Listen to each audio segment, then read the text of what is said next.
Dali lang yan. Punta lang sa may Minecraft, tapos click mo yung sign in, tapos sign in ulit. Tapos naglo-loading yan. Tapos click mo yung create one doon, yung blue. Tapos pagdating mo rito, maglagay ka ng gusto mong i-email, tapos click mo yung outlook.com dapat yan. Tapos click mo yung next. Yan. Tapos, ikaw bahala kung ano yung gusto mo dito sa may date mo. Tapos, i-next mo na lang yan pagtapos mo. Dapat 2003 yung huli. Yan, 2003 pataas, boy. Tapos, next mo yan. Tapos, next ulit para isolve yung puzzle. Or yung, basta yun. Tapos, click mo yung pinapapick sa'yo.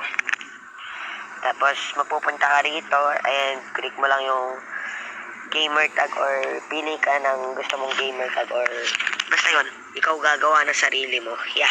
Pagtapos mo, click mo lang yung let's go. Ganun lang. Kuya, paano po gumawa ng Microsoft